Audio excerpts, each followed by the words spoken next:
Laroyeixo, salve nossa quinta-feira sagrada, salve nosso povo da mata, Oxóssi, Agué, Papai Otolô. Vamos que vamos, que o som não pode parar. Gostaram do sonzinho gostoso? Tum, tum, tum. Gostei, eu gostei, produção, mandou bem, produção. Seguinte, pessoal, é muito difícil tudo que está acontecendo no Brasil, é extremamente difícil. E é só através da política que a gente vai conseguir resolver esses problemas. Problema de educação, problema de saúde, problema das discussões com relação a racismo, homofobia, machismo, né, que afetam essa grande maioria de pessoas que são tratadas como minorias. Nós voltamos para o mapa da fome. Vocês têm noção disso? De cada 10 pessoas, 3 não sabem o que vão comer daqui a pouco. Isso dói o estômago, sabe? Dói o estômago. Enquanto isso, tem crime sendo cometido. E ninguém fala nada. E aí não é só o crime material, aquele crime que o cara, que é o bandido bom, bandido morto. Tem um monte de bandido de terno e gravata em Brasília que tá metendo golpe nesse exato momento no Brasil. E a gente está assistindo meio que passivo, tá um negócio estranho. Então é o seguinte, eu ainda acredito que a política vai salvar esse país. Por isso, roda a vinheta.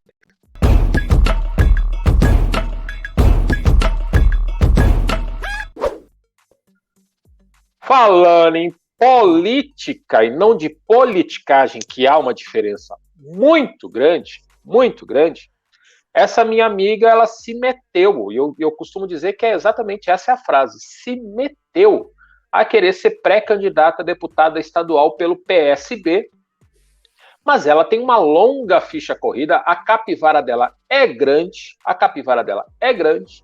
mas a capivara do bem, ela tem todo uma expertise, um currículo dentro do campo do movimento social e de direitos humanos, por que não?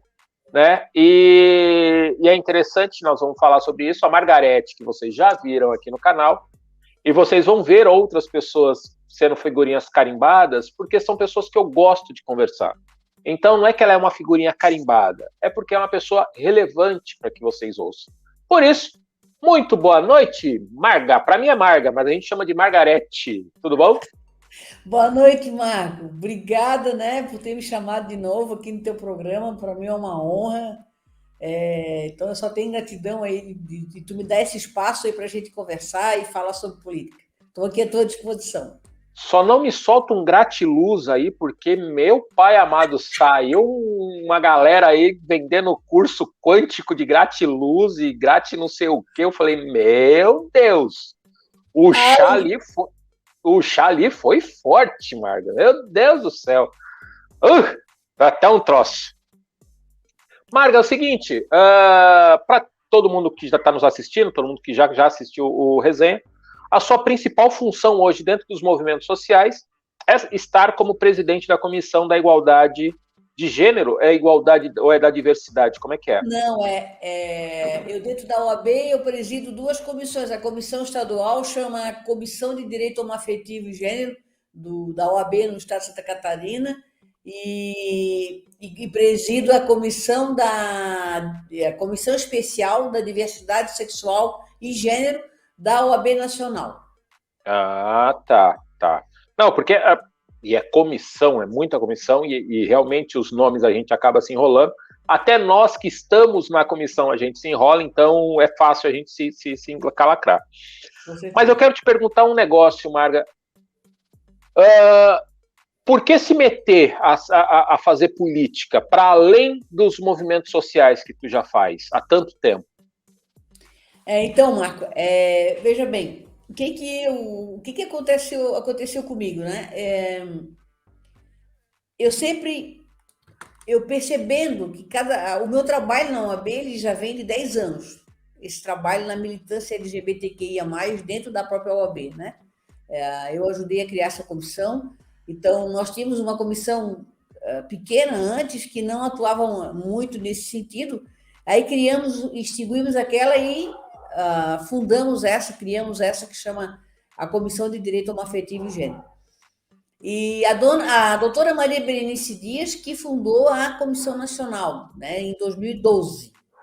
Então, desde 2012, eu já atuo na Comissão Estadual e depois, agora foi que eu fui para a Comissão Nacional, acabei de assumir. Então, o que acontece? Eu resolvi, nessa minha luta, chega um momento em que a gente sente que não dá para avançar mais naquilo que a gente gostaria de avançar. A OAB ela deu uma vitrine para o movimento, para a gente, para a população LGBTQIA+, gigante, porque a OAB a gente sabe, né, Marco, tu que é advogado, a OAB ela é uma das guardiãs da Constituição Federal, então ela é uma fiscalizadora do cumprimento da Constituição, ela exerce esse papel na sociedade, então, ou seja, de aproximar o cidadão dos seus direitos, dele saber exatamente o que ele tem direito ou não. Então, e isso ela faz em diversas comissões temáticas, né? Não é só somente nessa minha comissão, faz em diversas comissões, direito da família, direito penal, né? que trabalha com o apenado, a assistência social, igualdade racial, do qual você já foi presidente. Então, esses braços da presidência da OAB que acabam chegando mais perto da sociedade.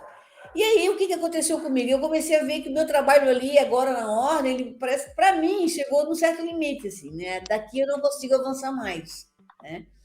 E eu só avançaria... E aí, o que acontece também? Coincidentemente, junto com essa minha constatação, nós temos um governo federal que assume em 2019, né? que tenta, né, deslegitimar aquilo que a gente já conquistou, que tenta... o tempo inteiro legitimar o ódio, né? Legitimar a violência, enfim, numa tentativa muito grande, né? Até de retirada de direitos adquiridos. E como nós só temos esses direitos na jurisprudência, eles não estão em lei ainda, nós precisamos realmente de legisladores progressistas, tanto no Estado quanto no Congresso Nacional. Então, por isso que eu nunca tive pretensão política, Marcos, nunca, juro, de coração mesmo, né? Esse meu trabalho de 10 anos dentro da ordem foi um trabalho realmente de voluntariado, de amor à causa, porque eu sou uma mulher lésbica, porque eu sei o que eu passei, eu sei o que a gente passa, eu sei o que o movimento está aí, né, sofrendo. Então, eu cheguei no limite e vi que realmente, com esse novo governo aí, que é homofóbico assumidamente, e transfóbico assumidamente, eu resolvi, então, me candidatar, né? Sou pré-candidata, na verdade, a uma vaga na cadeira da Assembleia Legislativa do Estado de Santa Catarina. E é muito importante da forma como tu coloca, justamente por conta disso, justamente por saber que os movimentos sociais eles têm um teto, né? A gente não consegue fazer mais do que poderia. E aí é por isso que eu bato muito nessa tecla, de que, por exemplo, né, e é importante a gente, e eu quero que tu me coloque isso, é importante a gente entender que quando a gente fala de direitos civis e direitos humanos linkados um com o outro, vai para além dos movimentos, e aí tu falou numa palestra, não é uma questão identitária, mas a gente usa muito essa palavra identitária, e pela falta de outra, eu vou usar a identitária, de que está para além, né? Você discutir racismo, você também precisa discutir como conseguir emprego, como conseguir saúde, e como é que faz para se desvincular da pauta, mantendo a pauta como centro? Então, isso é justamente, Marcos, né, nesse sentido em que tu estás falando, que é necessário que as pessoas, que a população negra, que a população de mulheres, que a população de LGBTQIA+, que as pessoas, vamos falar aqui de populações que eu digo vulnerabilizadas, né? Eu não vou falar de minorias porque elas não são minorias, quantificadamente, mas elas são minorias nos seus direitos, né? Então, essas pessoas, não tem como a gente se desvincular dessa luta enquanto nós não tivermos realmente uma igualdade de direitos. E quando eu falo igualdade, você me corrigiu, né? Quando nós tivermos uma equanimidade, né? Quando a coisa for equânime, que é diferente de igualdade. Porque a gente sabe que todos nós, né, somos diferentes nas nossas igualdades, né, e iguais nas nossas diferenças. É um termo. Então, nós precisamos. A sociedade está mudando, Marco. A sociedade muda e nós vivemos uma verdadeira revolução social há mais de 10 anos no Brasil.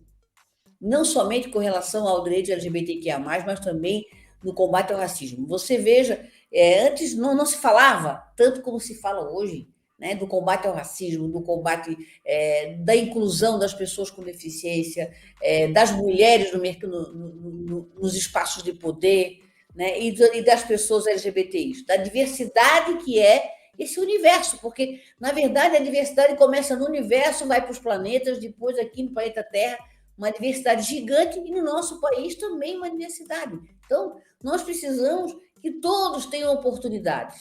Todos temos oportunidades. Mas, para isso, Marcos, nós precisamos de pessoas que efetivamente representem essas pessoas e que tenham até lugar de fala mesmo. Obviamente que eu não estou dizendo aqui que somente uma pessoa LGBTQIA+, pode ir lá reivindicar direitos para as pessoas LGBTQIA+. Elas podem não ser, mas serem empáticas, como hoje no Congresso nós temos aí Jandira Fegali, Samia Bonfim, Fernanda Melchiona, pessoas que estão lá no Congresso Federal, que não são LGBTQIA+, mas que estão lá lutando pela pauta. Temos ali o Davi Miranda, quase que solitário, assumidamente gay, né? E a gente sabe que as nossas pautas estão todas lá engavetadas. Ninguém mexe ali. Então, e assim, na Assembleia Legislativa, nós, inclusive, assistimos aberrações de 2 deputados lá, né, que falam coisas absurdas a respeito da nossa população, que falam coisas absurdas a respeito das mulheres e coisas absurdas a respeito dos direitos da população preta. Então, nós precisamos. A nossa Assembleia, eu nunca vi.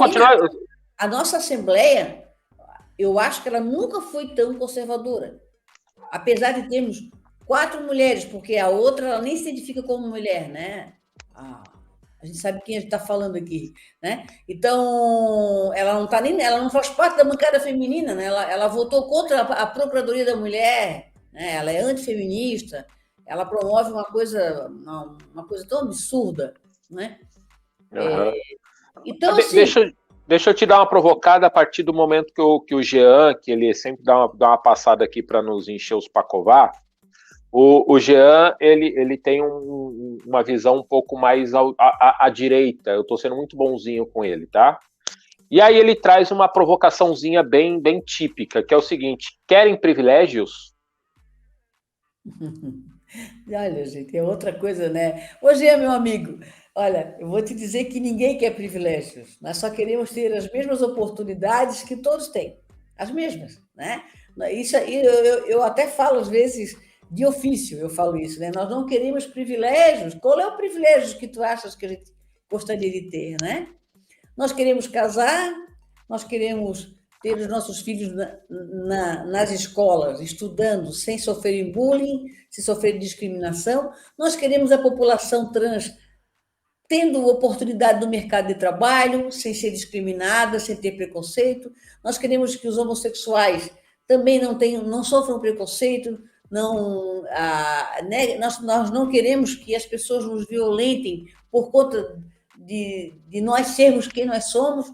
Então, eu não tem privilégio nenhum, a gente somente quer viver na sociedade em paz com todo mundo. Na verdade, o meu objetivo, a minha luta é por todos e por todas. Por isso eu sempre falo, eu não estou aqui trabalhando somente pela população LGBTQIA+, eu estou trabalhando por todo mundo. Nós queremos que todos sejam felizes. Eu acho que esse é o grande objetivo. E aí, Volney, fala, meu lindão, tudo bom contigo? Saludos. Joey, beijo nessa criatura linda. Quando ela fizer 15 anos, eu vou conhecer ela, tá, Joey? Fica tranquilo, eu te prometo, E tu falou uma coisa interessante agora, que vai de encontro a esse tipo de comportamento de achar que a gente quer privilégio, que a gente quer mamata, que é mimimi, a gente ficar discutindo essas coisas todas e tal, e que naturalmente, pessoas que fazem e que estão nessa movimentação política, nesse espectro de movimentação política LGBTQIA+, ou movimento negro, ser necessariamente de esquerda, ser necessariamente da extrema esquerda, ser necessariamente do PT, cara, tu é cristã, né? Tu é cristã, kardecista, trabalha ali como advogada dentro do partido, né, que é o PSB, que hoje é muito mais considerado um partido de centro. Como é que é isso? Como é que você explica essa contradição na cabeça dessas pessoas que não compreendem isso? Então, isso.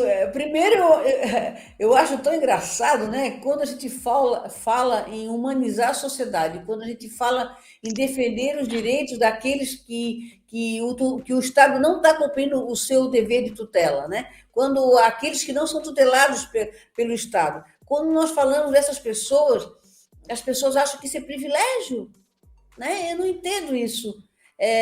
Vejam bem, hoje eu fui fazer exame de sangue hoje pela manhã e quando eu saí do laboratório, era 8h30 da manhã, tinha uma pessoa em situação de rua dormindo ali, né, num cobertor, se aconchegando, e eu bem na porta do laboratório, e eu pensei, né, meu Deus, né, até quando, né? Até quando nós vamos a população, as pessoas em situação de rua, as populações, elas estão cada vez mais crescendo no nosso país, né? São Paulo tem 40 mil pessoas, aqui na Grande Florianópolis já foi contabilizado mais de 5 mil pessoas.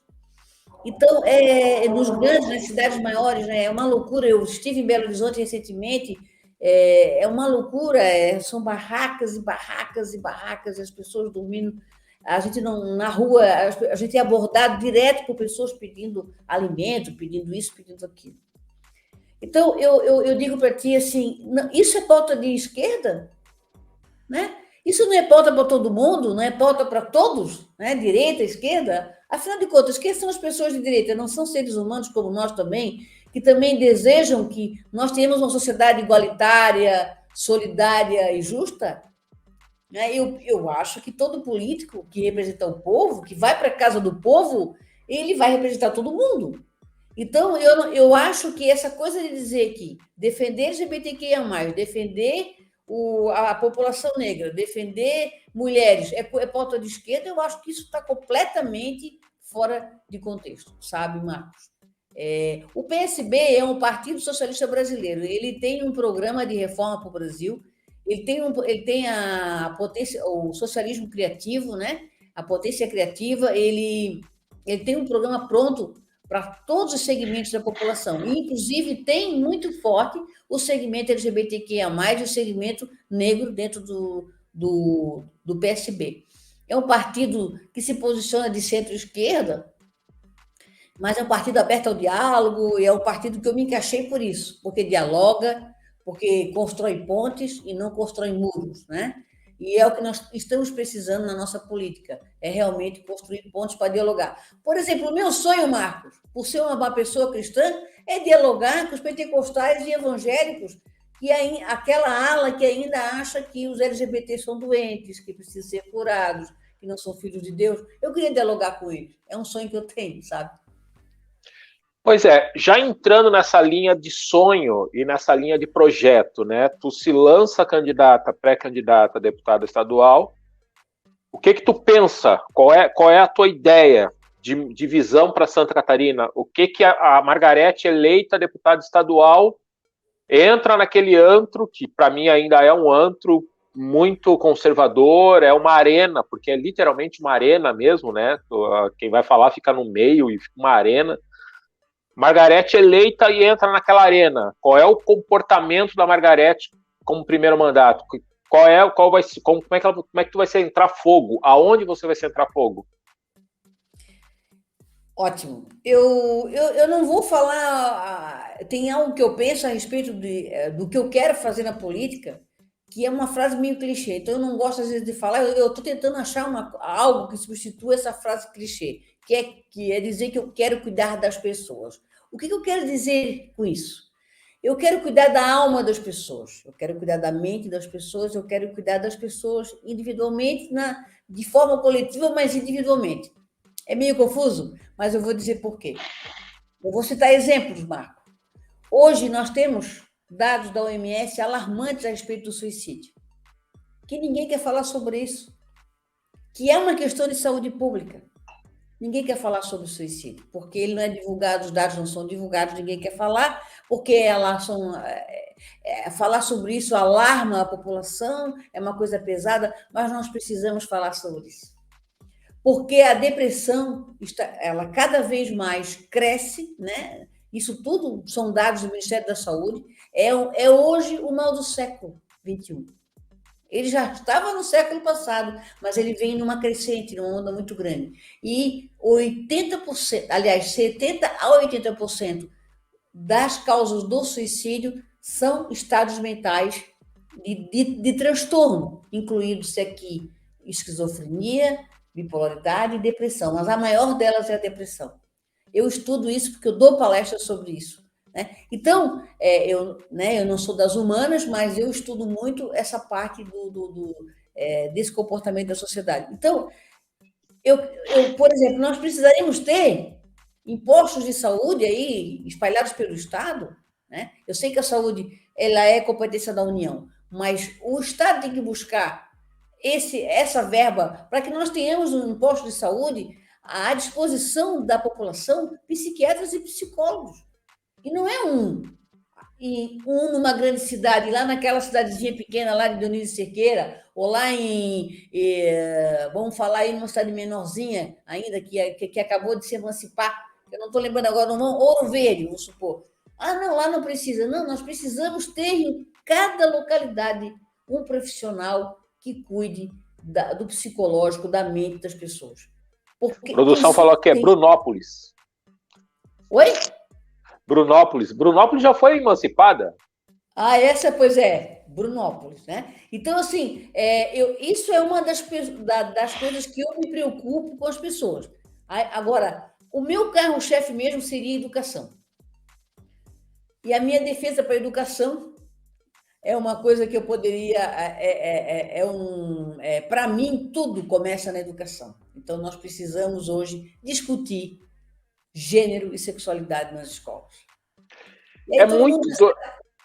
É muito doido tu falar isso, de discutir gênero e sexualidade dentro das escolas, que, por exemplo, hoje no Jornal do Almoço, se colocou lá uma matéria, um quadro lá que é saúde e tal, não sei o que, e estava falando sobre a menstruação em meninas, a primeira menstruação da menina. Se você não trata isso dentro do ambiente escolar, de forma tranquila, de forma educacional, olha a quantidade de problemas que tu pode acarretar para a saúde da menina, né? Então assim... Nós precisamos, sabe por que nós precisamos? Você lembra aí recentemente esse caso do estupro da menina de 11 anos, né? Que foi estuprada aos 10, engravidou, enfim, agora no processo chegou aos 10 anos. E ao que parece, né, o autor da violência foi um outro menor, um adolescente de 13 anos. Quando você discute isso na escola, né, desde a tenra idade, quando se fala naturalmente sobre sexualidade, nós estamos simplesmente educando os nossos filhos a não cometer esse tipo de violência, a respeitar a mulher principalmente, né? Então, o que nós queremos, ninguém quer sexualidade precoce, de forma alguma. Ninguém quer ensinar seu filho a ser homossexual ou transexual. Pelo amor de Deus, isso quem fala isso é um verdadeiro, sabe? É criminoso dizer isso. É criminoso, porque quando se fala em gênero, nós estamos falando do gênero masculino e do gênero feminino. Não é. As pessoas acham que esse gênero é sexo, e gênero não é sexo. Nós temos a nossa genitália, que é o nosso sexo biológico, isso é uma coisa. Nós estamos falando em gênero feminino e masculino, ou seja, proteger ambos.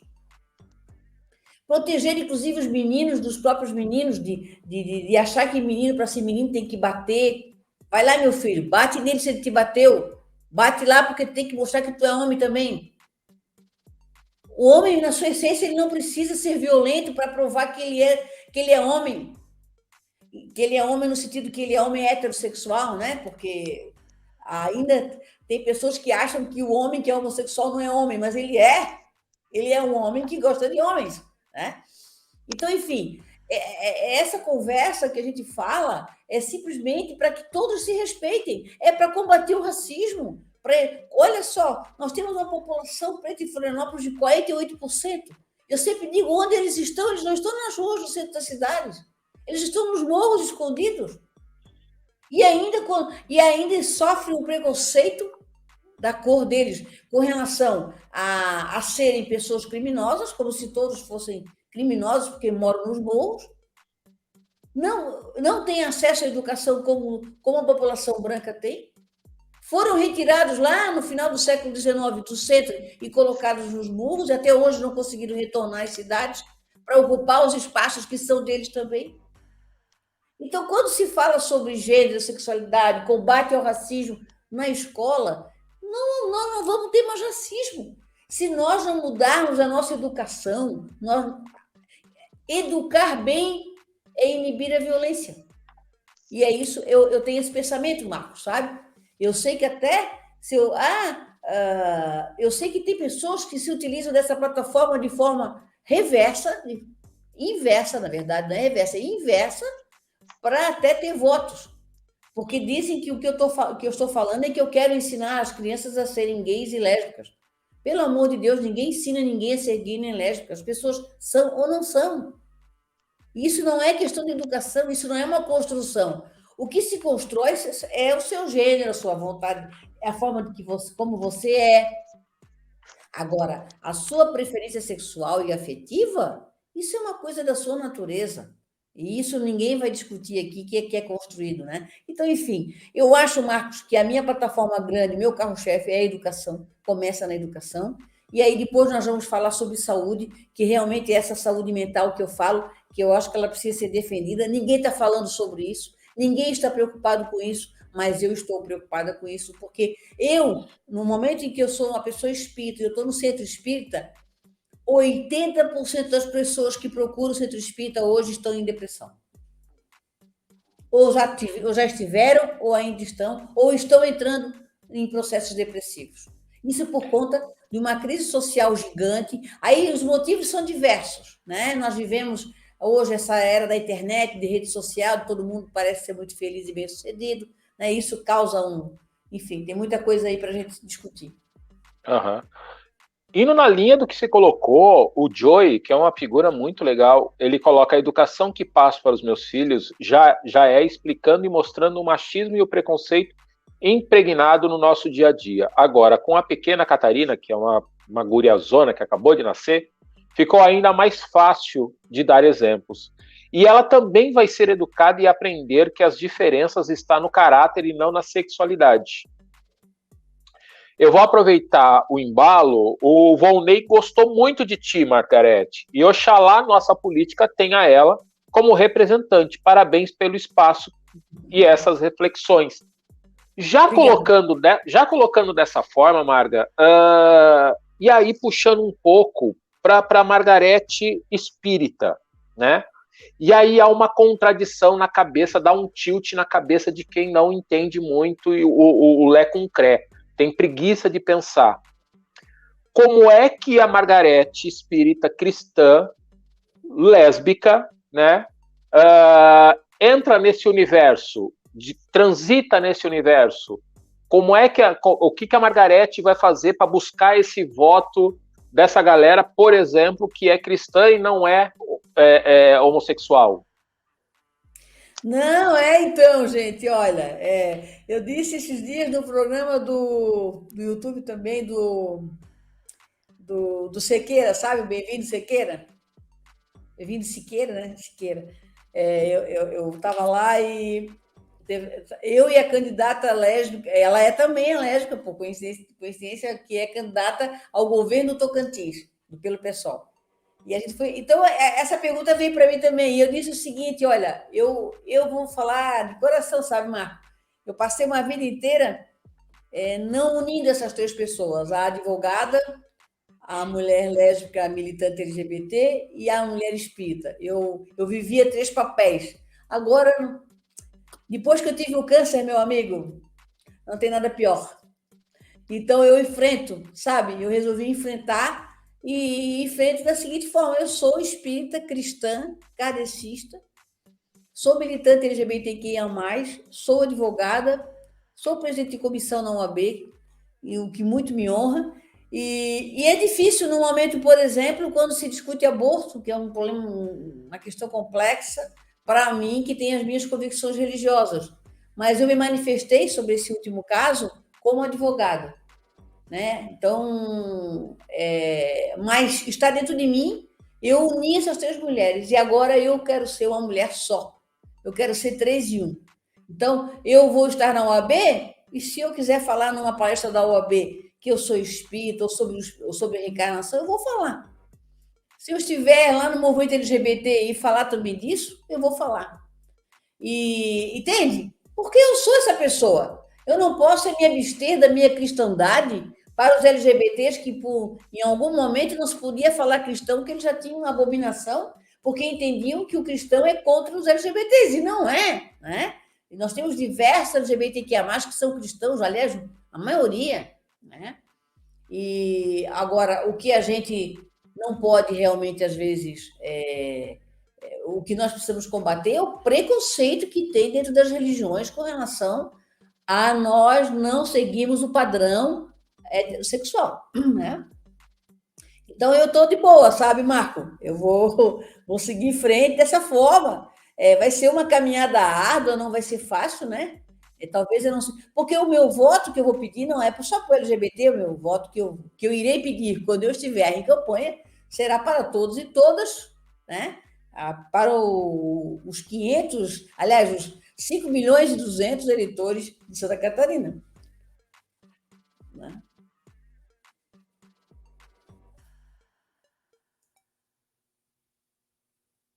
Ficou mudo. Eu desliguei o microfone, o infeliz desliga o microfone e esquece que tá desligado.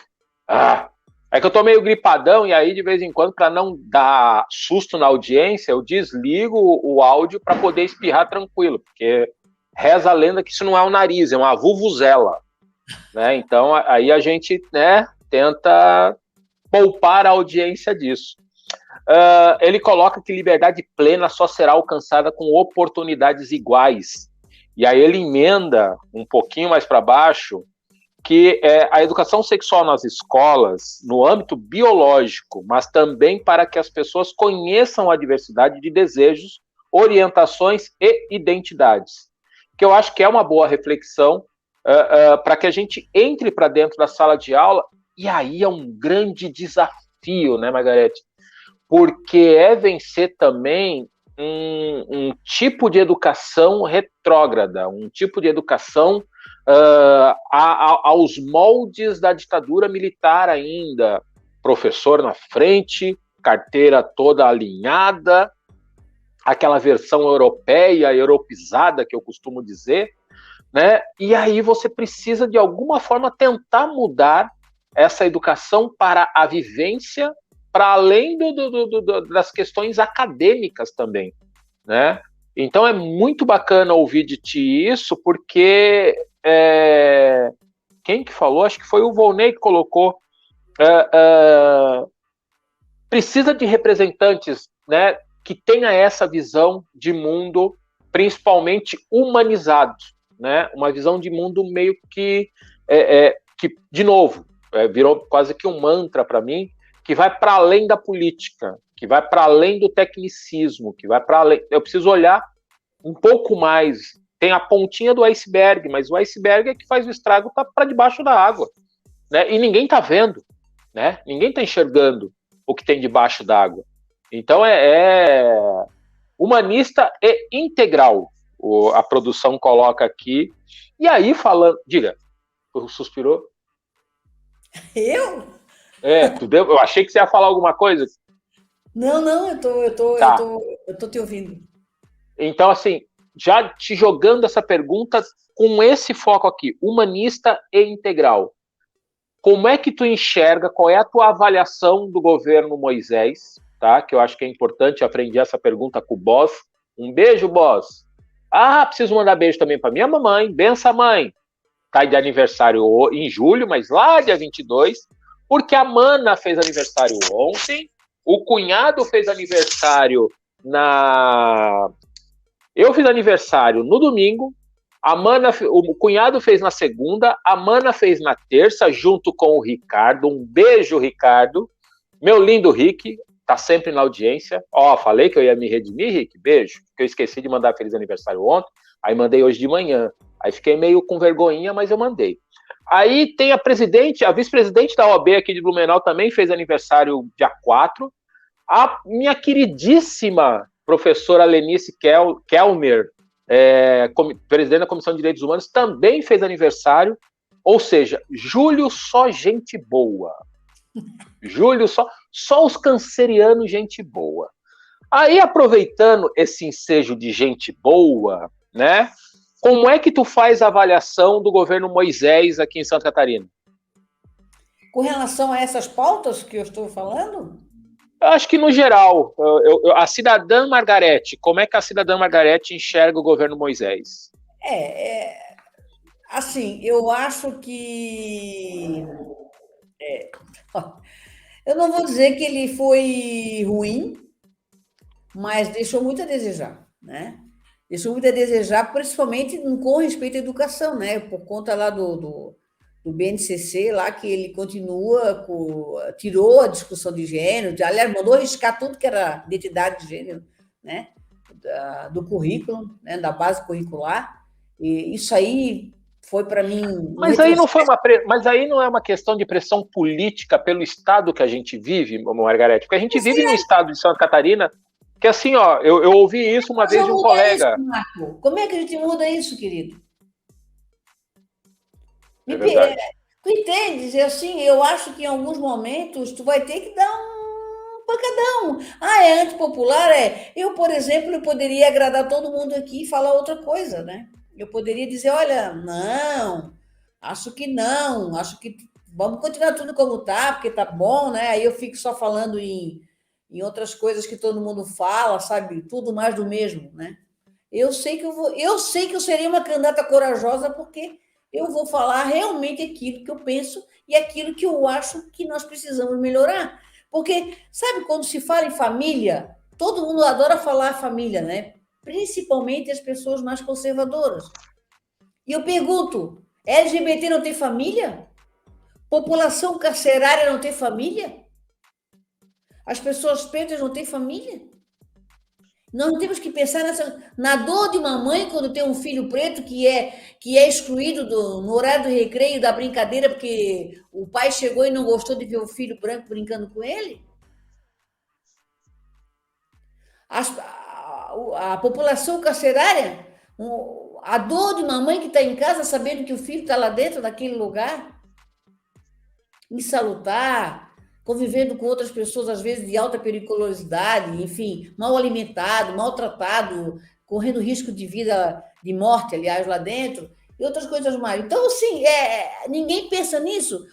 E aí nós vamos colocar o nosso condão julgador e vamos condenar todo mundo, e só os brancos, cisgêneros, héteros, brancos, olhos azuis, que tem que viver no País das Maravilhas, e nós não temos esse direito, nós só se a gente servir a eles, é isso? Não sei, Marco, assim, o governador, eu acho que, eu até gosto de algumas coisas dele, sabe? Eu estive com ele lá no começo do mandato dele, ele tinha vetado inicialmente o uso do nome social e eu enfrentei, né? Eu poderia não ter enfrentado também, deixado barato, fui lá e realmente ele voltou atrás. Eu achei aquilo um ato de nobreza da parte dele e ele acabou fazendo por decreto Ele é um homem que disse para mim: olha, Margarete, eu não sou preconceituoso, eu e a minha esposa temos amigos, casais gays, tal. Então, ótimo.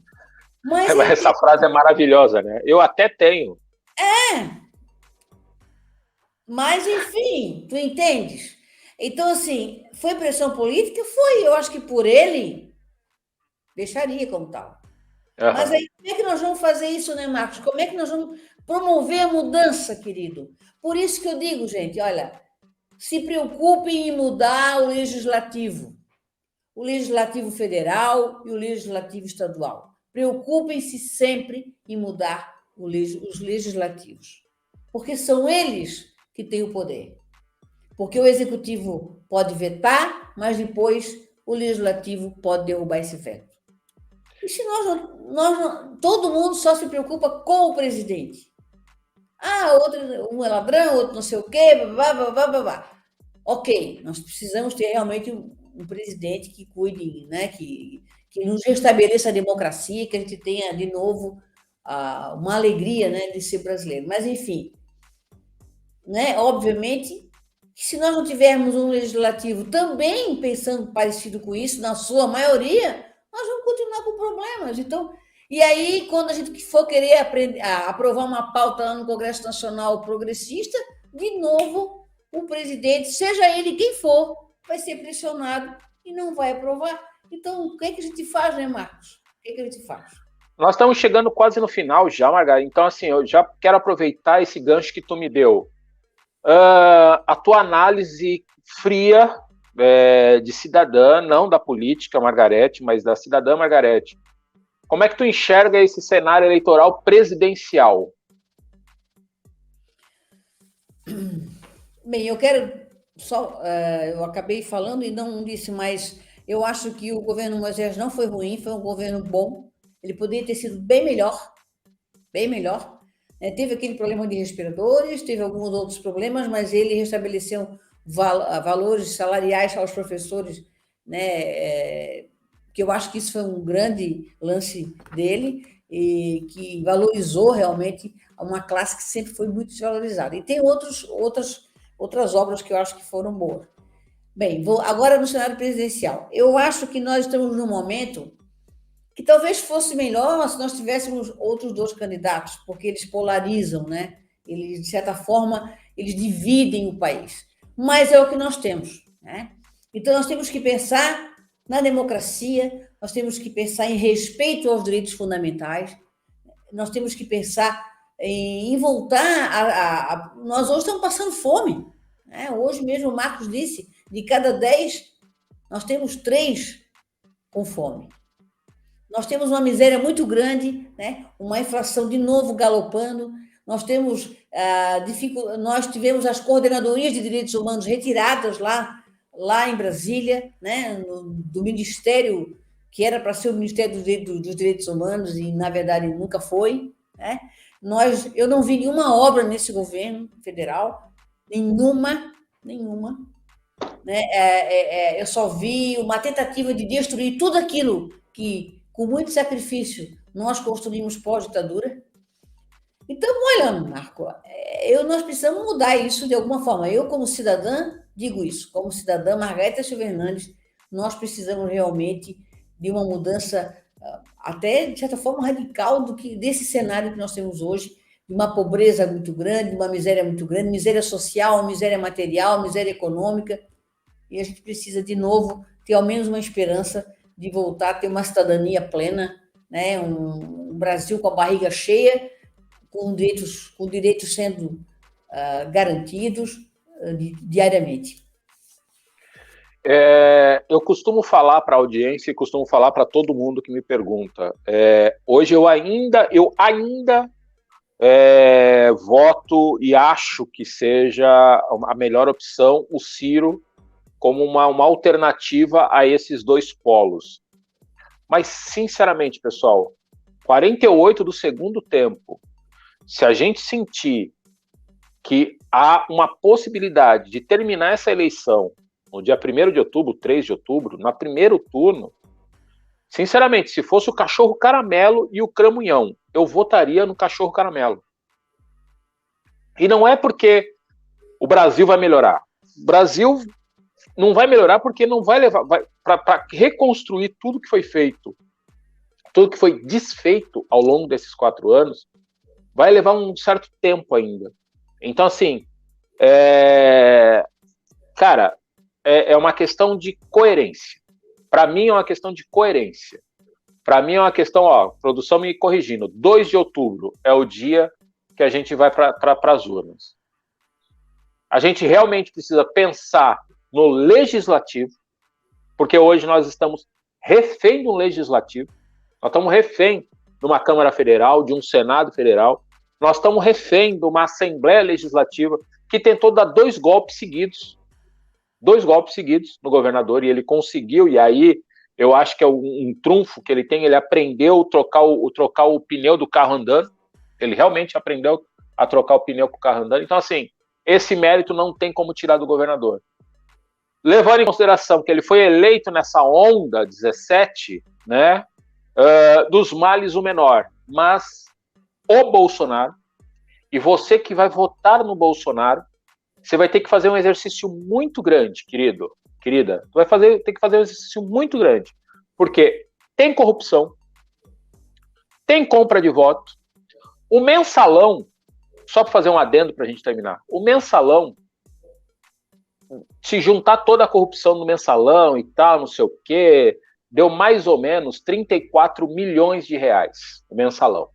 Deu lá aquela, né, a CPI do mensalão, não sei o quê, Zé Dirceu preso.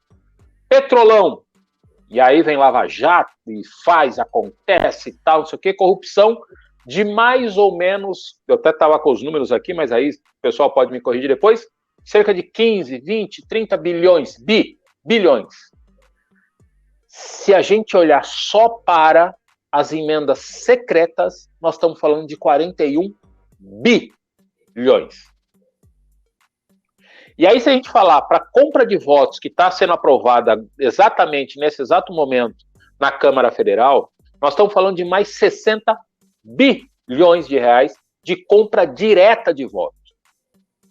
Se isso não é corrupção, querido, isso sem falar no resto. Sem falar na família, sem falar no Ministério da Educação, sem falar dos assédios sexuais na Caixa Econômica Federal, sem falar de tudo isso.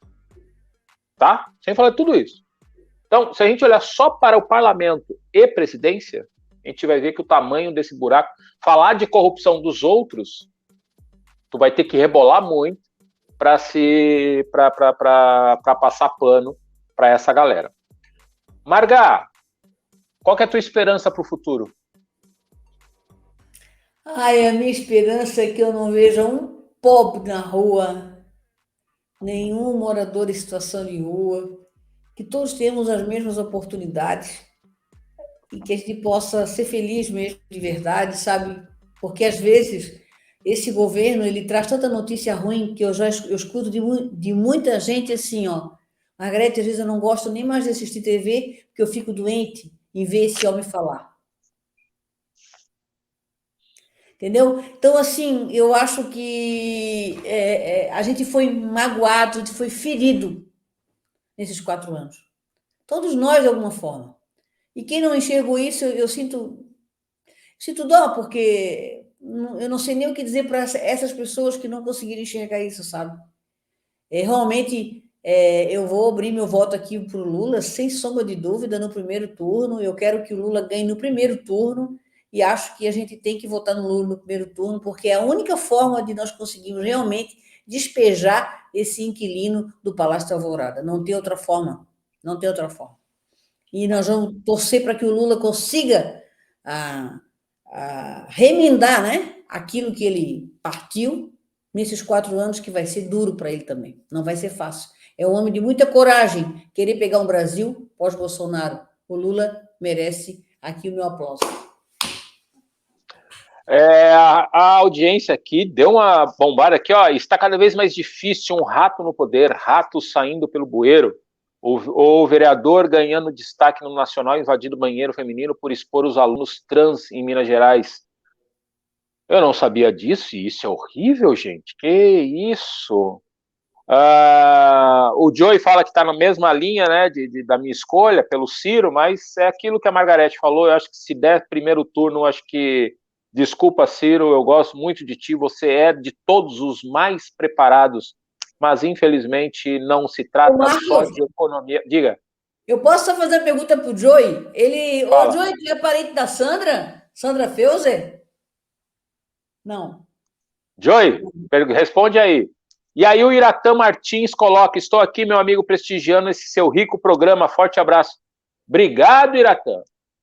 Ô, meu querido, olha ele aí, ele entrou atrasado, mas entrou, Fabião de Joinville.